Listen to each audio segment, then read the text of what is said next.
this season from the first event, but now you have said that it is your time to step up, to step forward, to make a step forward as a leader of the team. What does this mean? Well, when you come in as a new driver in SailGP, you have so much to catch up in so many areas. But now I feel more and more ready to take the lead. Heading into Saint-Tropez, we said in the team, and I'm ready to take the lead in many areas, especially in the racing, and we saw an improvement. No? And now we want to make another step in that direction. We've seen is the direction the team needs to go, and we already saw in Saint-Tropez, despite the conditions, the extreme conditions, a big improvement, and we hope we can make another step here in Cádiz. Okay, now realistic expectations for the event. Are you going for the win? Are you going to be in the fleet, or what are the realistic expectations? Our main focus is to continue improving. We, as a team, feel we are doing big steps forward, and we know we've been told of how many kids will go to sleep tonight dreaming of a Spanish win. Probably tonight, our team, we will also join them in this dream, and tomorrow we will dock out, give our best, and hopefully we can make it happen. This has been very good. Can you say it in Spanish also, please? Sí, por supuesto. Nuestro focus principal está puesto en seguir mejorando, en seguir dando pasos como equipo. Pero bueno, nos han dicho, sabemos, ¿no? de todos los niños que esta noche se van a ir a dormir soñando con una victoria española, y bueno, posiblemente esta noche nosotros en el equipo también nos iremos a dormir soñando lo mismo que ellos, y mañana saldremos de aquí, nos dejaremos la piel en el agua para ver si lo podemos cumplir. Qué bonito. Thank you very much, Jordi. Paula Barceló, welcome, good morning. What effect has had the women's pathway on your career since you have stepped on the F50?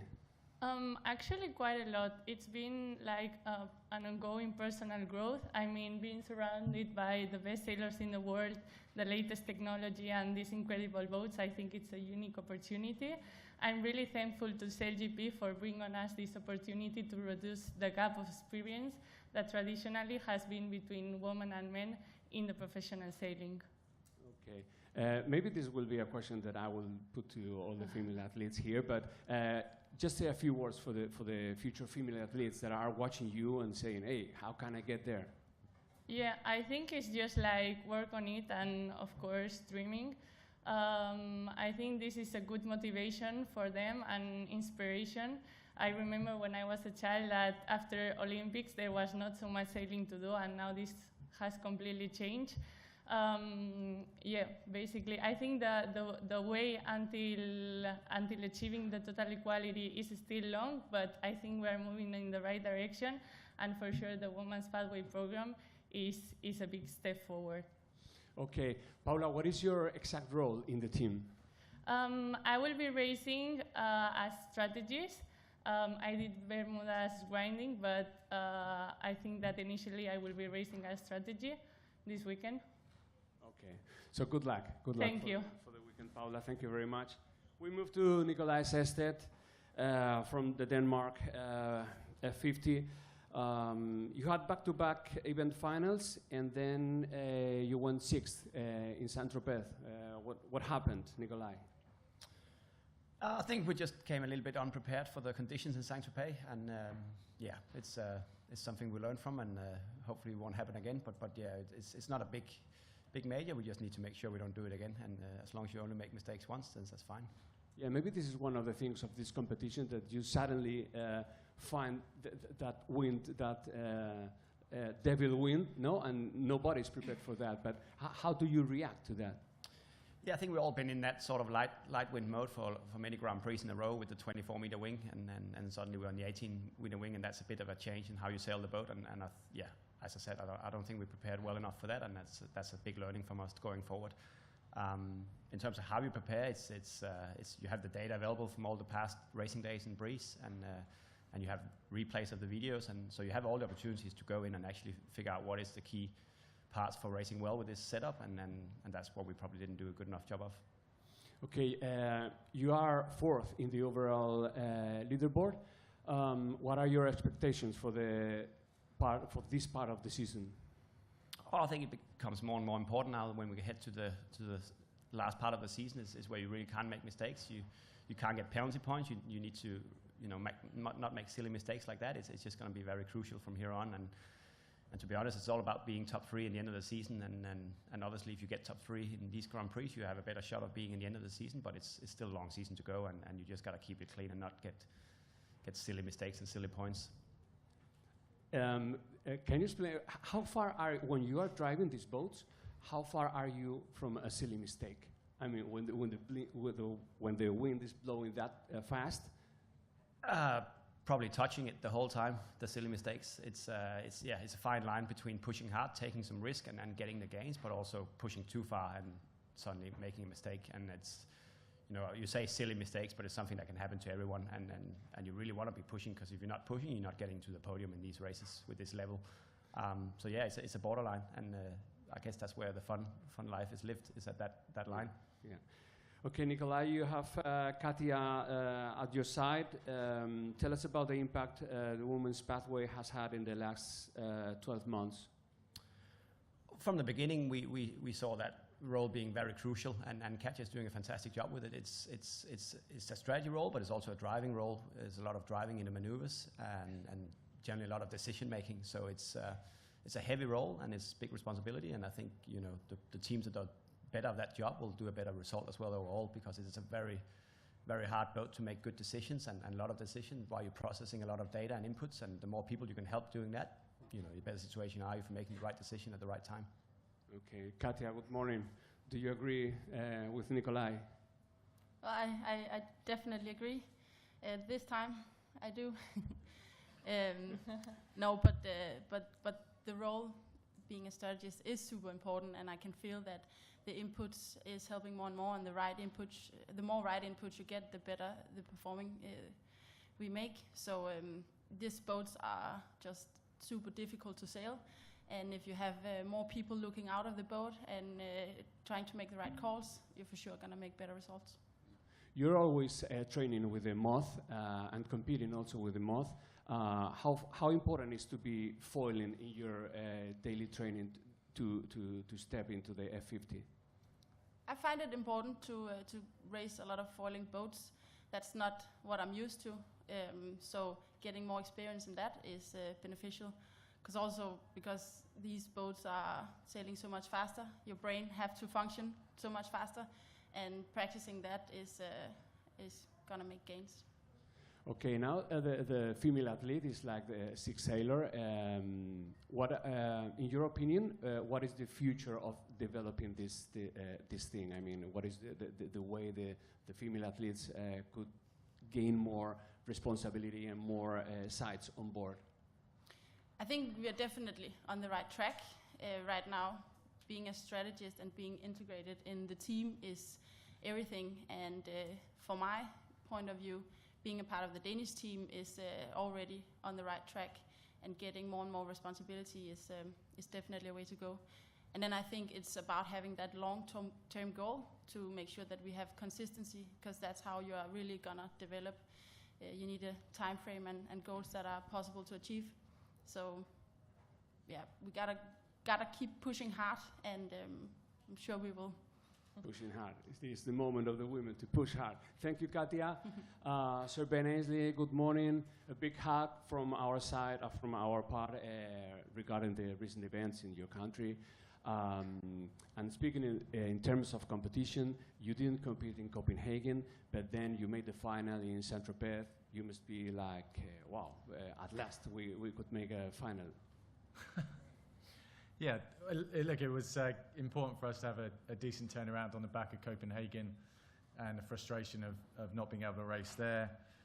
It was great to make it into the final in Saint-Tropez. Like you say, we had the lead in the final race, but unfortunately we couldn't make the first jibe stick at Mark 1, which was pretty annoying to be in that position and give up the lead. But I think anytime you're in the final of these events, win or lose, it's a good learning opportunity for those critical final 3 races. So, yeah, there's long season, as we've been talking about already, long way to go. So important to be consistent and try and keep getting those points, which is what we're working on. Look at this question I have here for you. Were you surprised Jimmy took the win in Saint-Tropez? No, I wasn't at all surprised. I think I've raced with and against Jimmy for a number of years, and I think this is the guy in the America's Cup, is 8-1 down, first to win 9 races, and his response in the press conference was, imagine how it's going to feel if you could lose from here to the other team, which is just incredible mindset under that amount of pressure. And I think that shows what Jimmy's all about. He's the ultimate sportsman, and the team that he's leading with the US team. So it's not a surprise that they've come back. I think Jimmy's been quite open about perhaps taking 1 step backwards to take 2 steps forwards in terms of some of the changes that they've made, and that's starting to come through. So any one of these teams has the ability to win in SailGP. The talent level is that high, and the ability across all of the teams is that high. So it doesn't surprise me at all. Okay, sorry to remember you of this, but last year you had a massive capsize here. What is your approach to this weekend? Yeah, try not to capsize. That'd be a good start, wouldn't it? I think the forecast looks pretty good for this weekend. Quite strong winds. It depends what configuration we end up racing the boats in. Yeah, we had the lead in that final race last year. We stuffed it in on the reach, which was kind of a bit of a turning point actually for us last season. Things went downhill from there for a couple of events. So we've got to, like I said earlier, we've just got to try and keep consistent, try and avoid areas where, perhaps it's time to back off a little bit.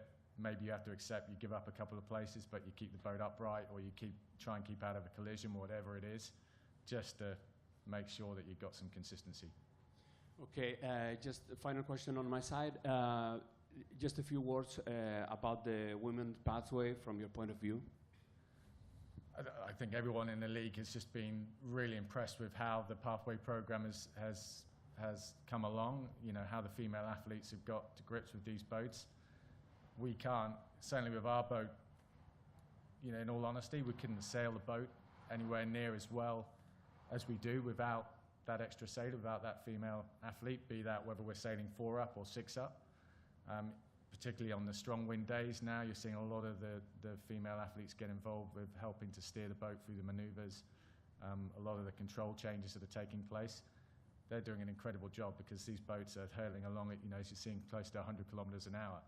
It's pretty full on, and they're getting stuck in and doing a fantastic job. It's great to see. Okay, thank you very much to all of you. Any questions from the floor? It's the turn for the press that is here. Microphone here. Thank you. Thanks. Hi. Matt Sheehan, Planet Sail. Ben, I just want to pick up on, you said consistency. And I just want to ask you, with so much data available now between the teams, and you're all comparing each other's data, and you can, as far as I'm aware, get access to anything, how important is that now? Because you've had over a year of that now. How important is that data collection to get that consistency that you're looking for? Or are you past that stage now, and is it all about now a return to what happens on the water? Yeah, it's a great question. I don't think we'll ever be past that stage with the data, because everyone's progressing, and each event you see a team makes a subtle change to how they're maneuvering the boat, and it's working for whatever reason. And then you start analysing that and trying to figure out whether that's something you should adopt with your team or not. And that'll just continue for sure. Definitely, you're right in a way that the teams are getting closer and closer in terms of performance.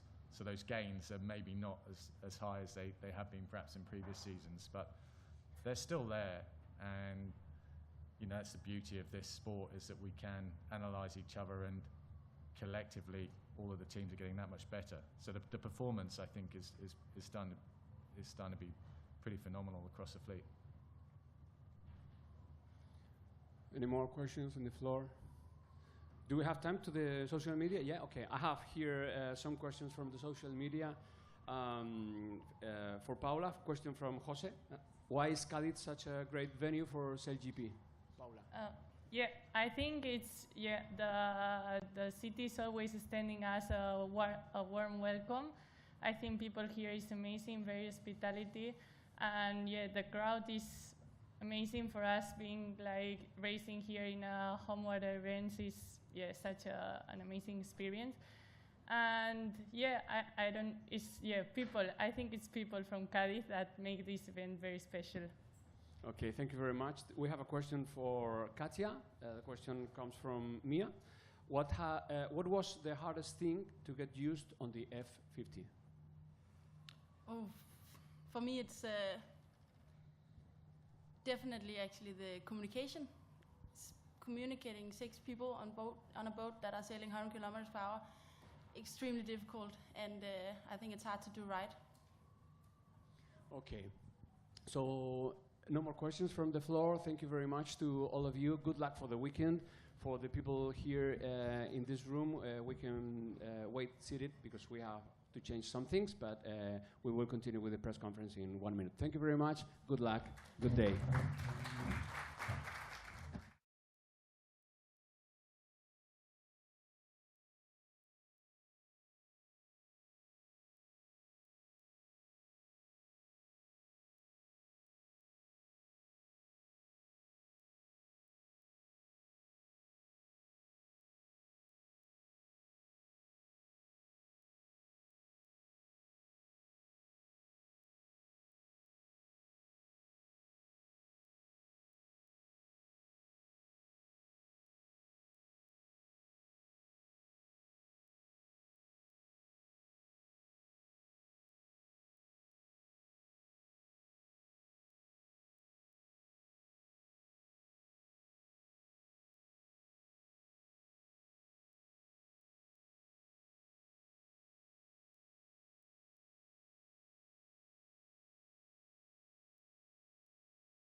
Okay. Defending SailGP champion Tom Slingsby from Australia and 2-time America's Cup winner Jimmy Spithill from the US team. Good morning. Hello, everyone. Take your seats.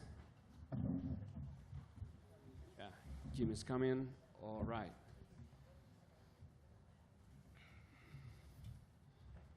So, good morning, everyone. First question is for Peter. Well, for Peter and for Tom, you had quite strong feelings in the last event, and your words were like, wow. You actually said, Peter, that the Australians need to seek consulting for anger management. Are you still thinking this? Oh, yeah, I'd say it again if the same thing happened. But yeah, we were all in the heat of battle at the time, and I think things have been resolved. So what we did was absolutely fine, and yeah, we're here to worry about Cádiz. Okay, Tom, did you make the peace with Peter, or you're still fighting? Yeah, they strategically put Liv in between us, I think, to keep us apart. No, we spoke about it that night, and it's water under the bridge for us. I can see his point of view. I think he sees our point of view, and we're just happy to move on from here. Okay, thank you very much. Next, for Peter, I go on with you. You're chasing down Australia on the overall season standings. You're 1 point off of them. How do you face this event, and do you, for the second part of the season, will you clinch that first position in the overall? When do you expect this to happen? Yeah, well, we're really proud of the way our team's been improving and getting better, and it's been absolutely great to now make 3 finals in a row.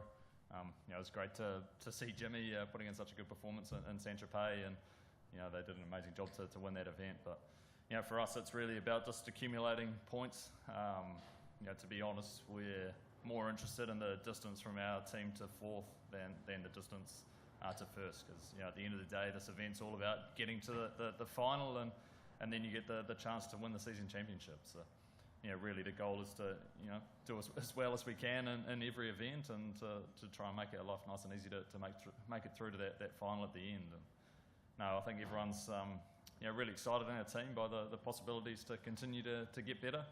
Obviously Saint-Tropez, I think a few of the other skippers, maybe Nikolai touched on it, but it was very different conditions to what we've sailed in for a while. Obviously getting the 18-metre wing out, and then also the 29 in super light air on that last day. So I think it really tested the teams, and we're really excited to get another final under our belt. What has been the secret or the key in your team? Because last year you were not performing this well, and now this year you are on the top of the mountain. So what has been the key? Maybe the confidence, what? Yeah, well, I think last year everyone's a little bit harsh about our performances, to be honest. We had a lot of times we got incredibly close to the final and didn't quite break through. And even looking at the beginning of this season, we got so close to getting to the final in Chicago.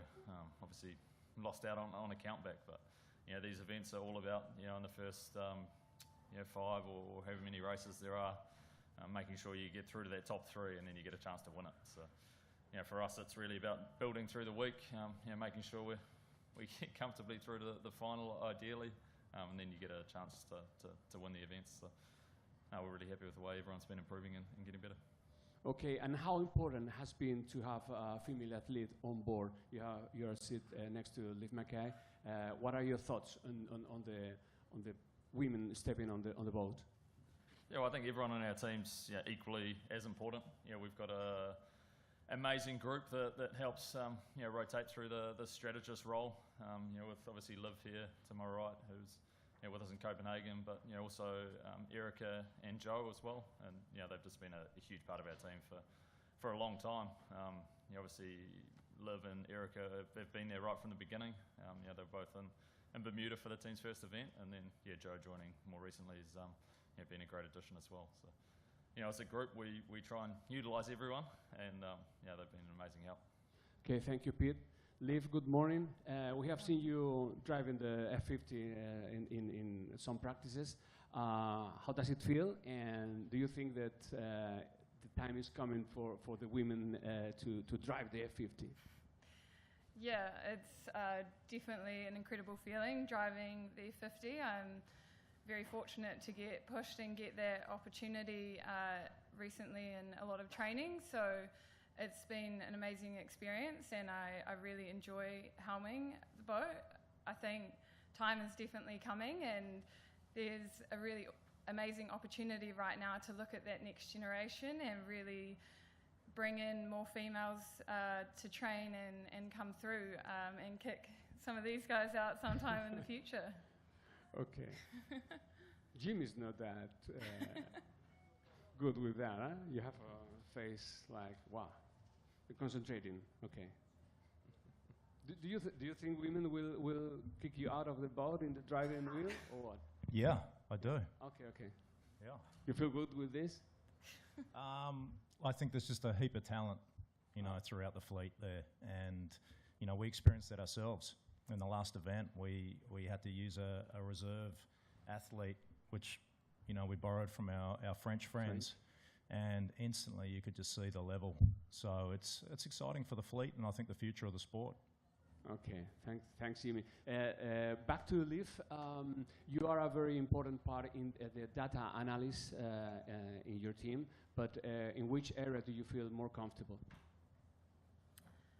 Yeah, I think with each day there's obviously a lot of data that comes off the boats and from racing, and so we really work together as a team to debrief and prioritise, and I work quite closely with Josh Jr. and Pete to look at the starts and the course side of things, and I've learned so much from the whole team, but especially Pete and JJ, and we spend a lot of time between events going through it all and looking at the video, and I just continue to learn. Okay, thank you, Liv. Back to Tom. The past two events, you didn't make it to the final. What is your approach here in Cádiz? Yeah, we haven't had the best last couple of events, but having said that, we've been very close to making the final once we lost on equal points and the next one was 1 point or something. So we're right there, just a couple of mistakes. Last year in Saint-Tropez we finished last, and then we came to Cadiz and we won, and then we actually went on a bit of a winning streak from here. So we love being here, and it's a place we feel confident sailing, so we're excited, and hopefully it can sort of turn our fortunes again and get us on a bit of a roll again. That's the hope. How do you feel the New Zealand team has come to be in front of the fleet so many times? Is that an extra motivation for you? Yeah, of course it's extra motivation. It's great. The reason we're all here as skippers and sailors is because we want to compete against the very best. We could go and compete in other leagues and win every event, but we want to be here and see how we actually stack up against the best in the world. So when we get a challenge from the Kiwis like this, it's motivating for me. I relish this sort of challenge. I love it, and it sort of shows what sort of person and sailor you are, and so it's great for us. But as Pete said as well, we've got to try not to get too carried away with each other and trying to be number one on the leaderboard, because it is a battle of consistency and we need to make top three at the end, and we can't get caught up in a two-boat battle and take each other down the standings. So it's a fine line. We do want to be on top, but we've got to look at the big picture too. Speaking about consistency, we come from here to Cádiz from the recent win of USA. Do you expect them to stay up there, or what are your expectations about the USA team? Yeah, I think they've really turned a corner. I talk about confidence, and we had amazing confidence at the end of last season, start of this season, and we were very hard to beat. We're a little lacking in confidence, and you can see our results drop down. Pete and the Kiwi team are full of confidence, and they're doing well.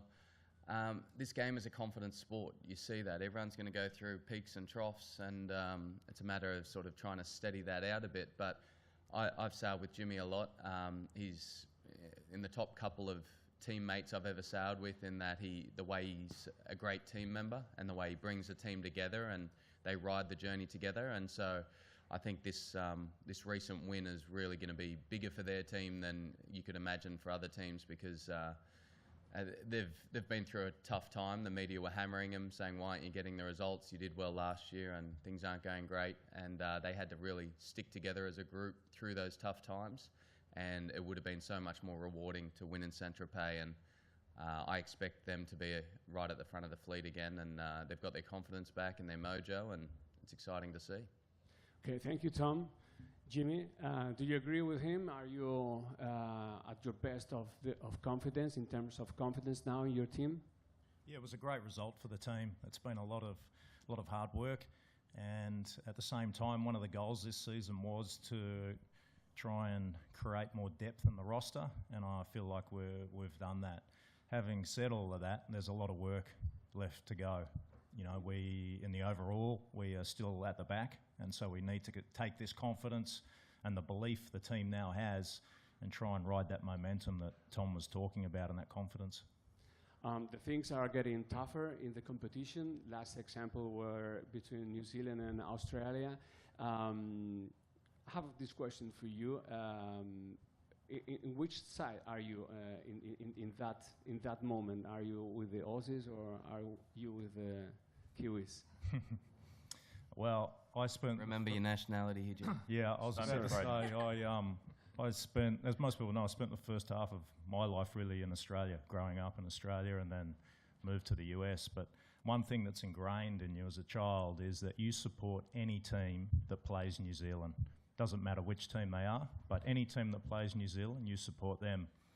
The other thing you learn, and you learn this in the schoolyard as a redhead, is that redheads have to stick together, even if that redhead may be in the wrong. So, but in all seriousness, Pete was clearly in the wrong. I don't think it's, in the right. Sorry, Pete. Pete was clearly in the right, and would I do the same thing if I was in that situation? You're damn right I would. Okay, thank you. That was a very good answer. Let's speak about some words about Amelie that you had in your boat in Saint-Tropez. You said to her what was the key, and she said, I keep it for me for the rest of the season. But speaking seriously, what did she get into your team?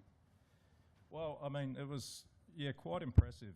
You know, unfortunately, we lost Steph to an injury on the training day, and so the way the league works is a reserve athlete, usually supplied by the home team, and we're really fortunate that Emily came in and not only came into a new team, but came into conditions that we had never experienced before, so the very, very top-end conditions. And then the following day, the extreme opposite, very, very light, very technical, and also going into our first final race as a team for season 3. And the one thing that really stuck out to me with Emily was her timing of communication and what she said, whether it was 25 knots of wind and we're on the edge of control, or the next day when it was very light. It was perfect timing every time, and what she said was critical. It was the correct thing to say. So, yeah, that's just awesome to see, you know, and there's no doubt in my mind she'll be one of the stars in the future. I was hassling my good mate Bruno and Quinton about asking where is my adopted, teammate, where is she? We haven't seen her yet. She hasn't turned up to the base. But it's awesome to see the level, and you look at a reserve athlete comes straight in and gets the first win with us, so it was exciting. Okay, thank you very much. Any questions from the floor? Here we have one.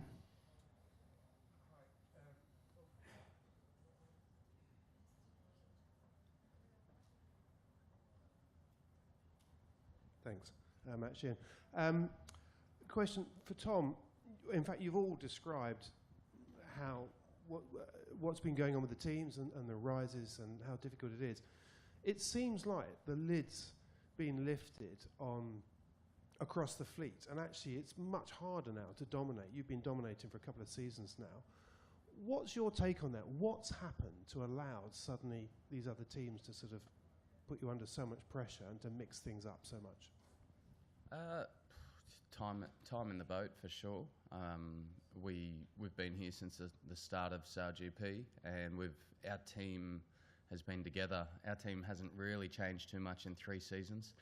A few of the other teams have taken a little while to get their configurations the way they want them, and we've been the same team since day one, pretty much. A few minor changes. I think that's a big part of it. Time in the boat, and then they've got our data as well. I mean, it's such a weird game we play with this shared data. At times I love it, and times I hate it. We come up with an idea on the boat, and we're like, oh, this is going to be amazing. We're going to do this, and no one's going to know what we're doing. And then we put it on the boat, and then all of a sudden, within a day or two, everyone has seen our data and figured out what we're doing, and they're replicating it. So now we figure out something, and we're umming and ahhing whether to use it, whether to wait for the final, whether to do things like that. But the shared data is such a strong tool as well. They can see every single one of our settings, hundreds of sensors on the boat, and they can figure out what we're doing in wing twist, what we're doing in the foil settings, everything. And that allows every team behind us to catch us quick. Like it's like we've never seen in any other sport, I think. And so we're all still figuring out how to use it, and to me, I think the other teams have figured out how to use it as a more powerful tool in the past, and it catches them up to us pretty quickly, and now we've been overtaken, and we've got to use that advantage. Now, finally, the ball's in our court to use the data to our advantage, and we've got to use that. Any more questions from the floor? I have some questions from the social media. First one goes for Jimmy. Question from Luna. How has the USA team improved so quickly? I don't think it's been a quick process. I think it's taken some time, actually. Any time you make a bit of an investment in the team and you look at trying to build some depth, clearly, it's taken quite a few events for us to be able to get to our first podium race and then to actually get the win. And, the important part, as the guys have all mentioned, is that this is a confidence game. You know, we've sort of got that monkey off our back now that we know as a team we can win. And that belief, I think, is really powerful in a team environment. So, yeah, we've just got to keep riding that momentum, take it one at a time. And as I said earlier, we've got a lot of work to do. We've still got a lot of learning and improvement to really get to the level of these two guys on the left of me and girl. Thank you. Next question is for Pete. A question from Bruno. What are your thoughts on the sailing youth in New Zealand and the future of the sport? Yeah, well, I think coming from New Zealand, we're incredibly lucky with the pool of talent we've got. We've got an incredible amount of athletes there to get involved. But yeah, really for us, it's about obviously starting to grow some depth in the team and just to be able to build out that consistency. We've definitely had a few injuries in the last couple of events as well. It's great to have everyone back with us this event, but it's the way that these boats are going, and especially in the windy days, things get pretty dynamic. So you've definitely got to have a little bit of depth there for when things happen. Okay, thank you. We have another question from the floor. Yeah. Hola, ante todo, en Cádiz está muy satisfecho de que se vuelva a repetir la SailGP para los próximos 2 años, pero hay previsiones de que haya 14 pruebas.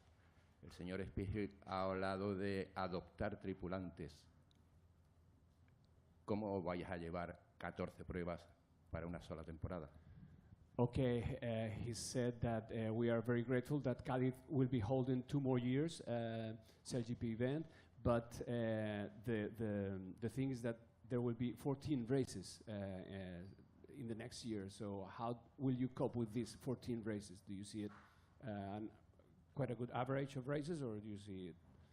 How are you going to cope with it? Maybe using athletes from other countries also? That was the question. Yeah, it's going to be a really busy schedule. It'll be relentless. But I think it's what we want. I mean, to see the demand there, to really build and grow this sport, we need momentum and consistency. And I think as a fan, we're all sports fans ourselves. One thing you like to see is, a regular season and, events every, at least week or two to view and to watch. So, yeah, I think the announcement of 14 events in the next season is just awesome. And I think it's only going to grow from here. Tom? Yeah, I mean, I just think of where we've come from in season 1. I remember we had 5 events, and as SailGP was a new organisation, they said, we can't do more than that. We've got to get all the boats around the world. We've got to ship everything. And the way it's developed, and in that first season, I think SailGP paid to be at these venues. Now we've got venues around the world lining up. They want to be a part of SailGP. They're paying big money to be a part of it. The SailGP organisation has improved their processes so well that we can actually fit 14 events and get the boats around the world quickly and efficiently. It's just impressive to see where we've come from season 1 to countries and cities around the world lined out the door saying we want to host SailGP. It's amazing what's happened in 2 years. Okay, thank you. Any thought on the New Zealand team? No? It's all right for you? 14? Okay. I've covered it. Good luck then. So I think we're running out of time now. Thank you very much, the 4 of you. Good luck for the weekend. Enjoy Cádiz, and let's enjoy your competition. Thank you very much. Thanks. Thank you. And here we will be waiting for the next athlete. So in 1 minute we will be continuing with the press conference. So please stay seated. Thank you.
All in white. Thank you very much. So first questions are for Phil Robertson. Firstly, congratulations on your recent month win. And what are you working for now? Because you had a start like a rocket in the season, and now you have failed in the past events. What are you looking forward?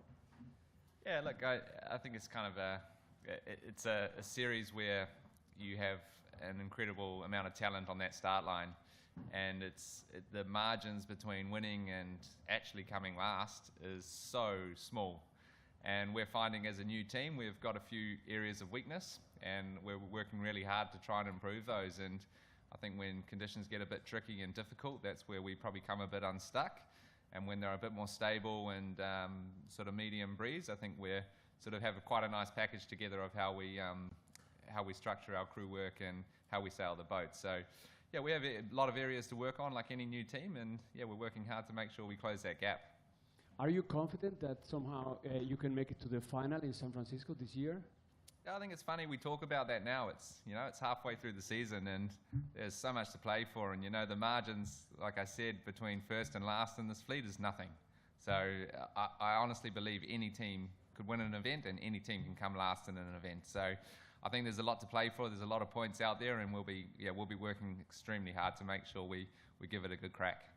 For the Canadian team, you have had a little difference from the rest of the teams because you have started competing with 6 people on board, while the rest of the teams, you in Spain, for example, last year were 5th and then 6th. Does it make any difference for you to gather all the team from the first day with 6 people? Yeah, look, when we put this team together, we saw it as a real opportunity to utilize the female, I guess, on board the boat. And we set our whole teamwork, our whole sort of playbook and crew work up to really utilize that position as another member of the sailing team. And I think we've started to see all the teams sort of follow that similar trend now and are utilizing them a lot more, and it's great. And for our team, we're only scratching the surface of how much we want to utilize them and get them involved in racing this boat. And I think I've said it a lot of times, but I think it's hard for a team that's been 5 and sailed with 5 and structured their whole crew work and playbook around sailing with 5 to then have to sail with 6 people on board. It's tricky. It's hard to slot someone in and change what you're good at. So for us, it was a real opportunity, and I think we've made it work really well. Okay, so now a few words about your work with Georgia. Yeah, look, we've got a great pool of female talent in Canada, and it's something we're really proud of. And George is a great example of a young up-and-coming star, and it's been fantastic to work with her and the other females as well in our team. And I think she's doing a pretty fantastic job on board and teaching us a few things as well, like how to be young and cool again. Thank you, Phil. Thank you, Phil. No? Is that how you do it? How do you do that, George? You can show him now. Phil demonstrated it very well, I think. So, George, a question for you. You're a newcomer in the competition, of course, but you have made a massive impression. How are your feelings about how have you get on board in the F50? Yeah, I've really been enjoying my time so far on the F50. I think that we've had a really warm and inviting culture since the beginning of the team, and that's really created an opportunity for all of us to really want to work on our jobs and improve our jobs. And I think that's specifically important when we're racing on the water. It really helps with our teamwork and our composure. I feel really supported to be put into this role as a strategist and figure it out on my own, and also make mistakes and get feedback on how I can do better. And it's been a really rewarding few months for sure. Okay, you're also in the Olympic calendar with the 49er. Does it help you to be on board of an F50 to your Olympic calendar? Yeah, I sail the 49er, which is also a high-speed boat, and I guess a lot of the things that I'm working on in the 49er translate massively to the F50, which is something I found. Like my decision-making process, and I have to make quick decisions in the 49er. while things are changing dynamically, and definitely that's very similar to this league. And I've definitely found that whichever boat I'm sailing, I'm massively improving my sailing skills, and yeah, that's been really helpful for my development and growth as an athlete. Last question from my part for you, Georgia. Please tell some words to the girls that maybe are listening to you. How can they get into an F50? What is the process to be in here?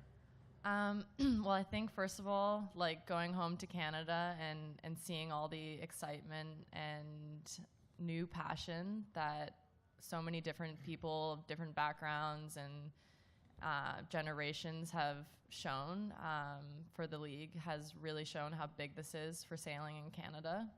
And I guess that's what it's all about. I also have always looked up to so many of the female athletes in the league through my youth and over the last few years, and it's just amazing to have the opportunity to be racing against them now and learning from them directly. So I guess I would say to any aspiring female athletes that want to pursue a career in professional sailing that the opportunities for us are drastically increasing, and to just go for it. And that's what I did, and here I am today, which is pretty unreal. Okay, just go for it. It sounds easy. Seb Schneider, good morning. Welcome to Cádiz. You are co-driving the boat, the ship with Nathan. How is your relationship with Nathan Aldrich, and what has you learned from him? Yeah, it's been an amazing opportunity to be able to share the driving position with Nathan. It's been for me very interesting to be in different roles in the boat, have a different perspective. I think the only reason why we could do this is because we had really good depth in our squad, especially with a woman athlete that was able to fit in any role as well.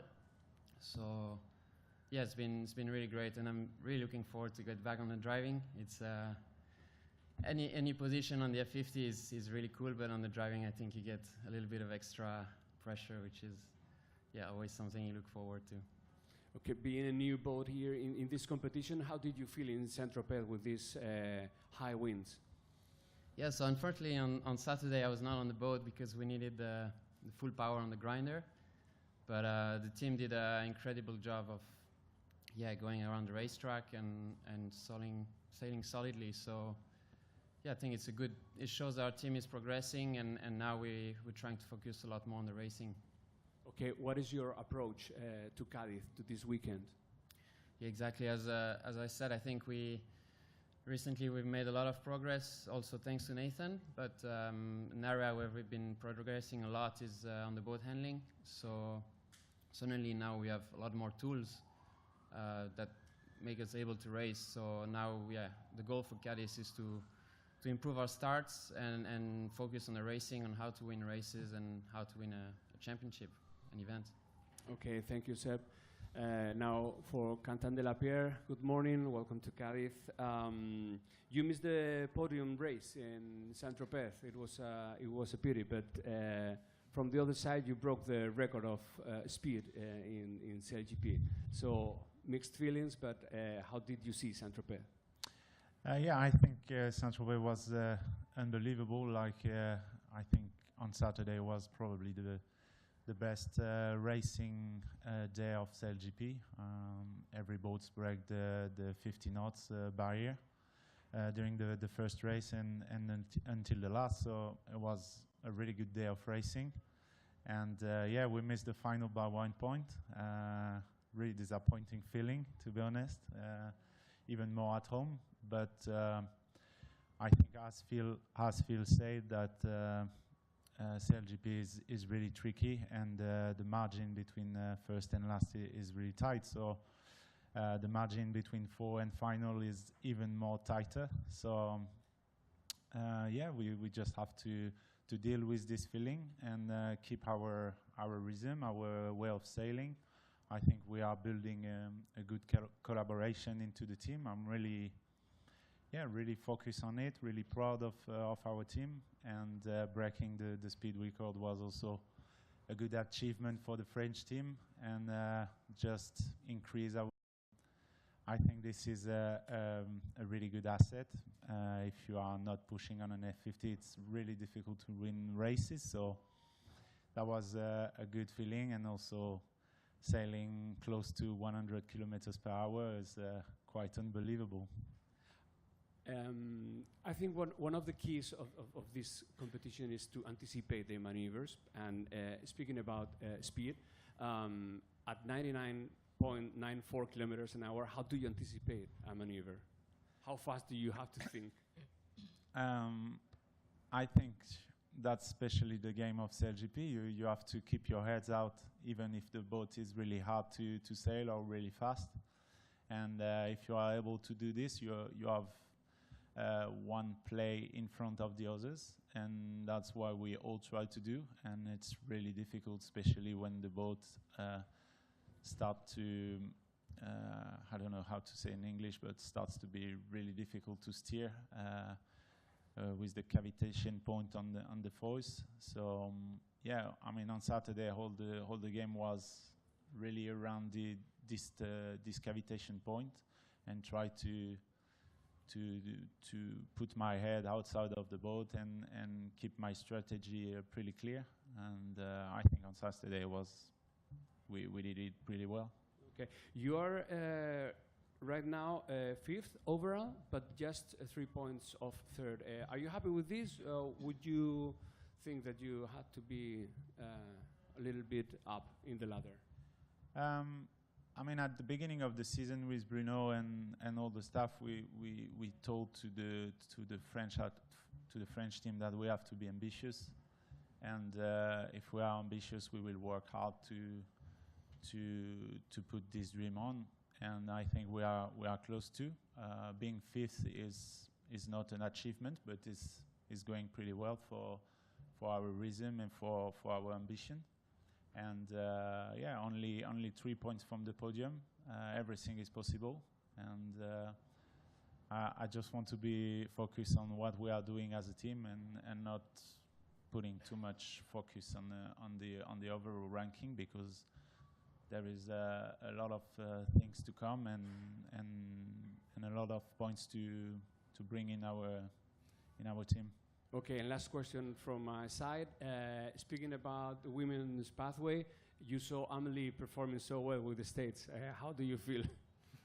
I mean, I was super happy for her. I think Amelie is an amazing athlete, and she's also always really positive. And this is worse for a team in SailGP, because there is so much pressure. It's really difficult to perform, and when you have someone like Amelie into the team, always smiling, always in a positive mind, it's really good. And yeah, when we saw Amelie winning her first Grand Prix, and with the US, we were really proud of her and really happy for her. Okay, thank you very much. Any questions from the floor? Me again. Phil, you talked about, and in fact you've all talked about, how close it is between being first and being last. When you look across the fleet, the whole fleet, just looking at the fleet as a group, and particularly across this season, what do you think have been, or what's been the biggest step forward for the fleet? What's changed? What should we have noticed? I think you're probably finding people aren't making mistakes anymore. I think in season 1 you could probably get away with making 5 big mistakes around the race track. Season 2 maybe you could make 2 or 3 and still finish somewhere near the top. But now if you make one mistake, you're going to get swallowed up and you'll get passed by everyone. So that's probably the biggest thing we've found. And after reviewing our performance in Saint-Tropez, we actually just looked at it and said we're in great positions. We made one error and we got passed by everyone from that one mistake. So yeah, you can't afford to be doing that anymore. Sí, buenas. También para Phil. Creo que el año pasado estuvo con España y no sé, preguntarle por la sensación de venir como extranjero, entre comillas, y el año pasado pues el sabor agridulce de una buena jornada el sábado, y el domingo pues ese vuelco que impidió pues a la afición disfrutar del equipo español. So Phil, he's asking about you coming to Cádiz last year with the Spanish boat. How did you feel Cádiz in that first day, and what about the capsize and not competing on Sunday? How did you feel about that 1 year later? Yeah, look, it's Cadiz is an amazing city. I really love coming here, and last year we had a fantastic time. And yeah, obviously I was sailing with the Spanish last year, and the support was incredible. And I'm hoping we'll get a little bit of that support as well. And I've had a few Spanish people come up to me and welcome me back, and it's very nice to have that being a Canadian now. So, look, last year was interesting, and yeah, the team had a very big capsize and disappointing to miss a day. And I think it's just something that is a sign of a little bit of inexperience, and it was a tough day. And as a new team with Canada as well, I think you're in a fairly similar position where there's a lot of inexperience on board, and you've got to be careful at certain times. But yeah, it's definitely nice to be back in sunny Cadiz. Thank you, Phil, and welcome back, of course. Any more questions from the floor? I have one here from the social media. This one goes for Seb. Question from Nick. What does it feel like when the boat is up on its foils? Yeah, I think for Swiss people from Switzerland, the best comparison is like when you're skiing in powder. It gets really light and unloaded and almost no noise. And yeah, it's a great feeling. It's almost like flying. Almost like flying, okay. So, thank you very much, the four of you. Good luck for the weekend. Enjoy Cádiz also, and let's hope to see a good competition in the water. Thank you very much. Thank you, everyone who has been in the floor. I remind you that the races are at 4 p.m. local time, that you can watch it if you are in Spain, in Catalonia, in TV3, and also in our YouTube channel. And you can go to the webpage of SailGP to find which is your broadcaster in your country. Thank you very much. Have a good weekend in Cádiz for the people here, for the people around the world. I hope you can see and feel the sun of Spain. Thank you very much. Good morning.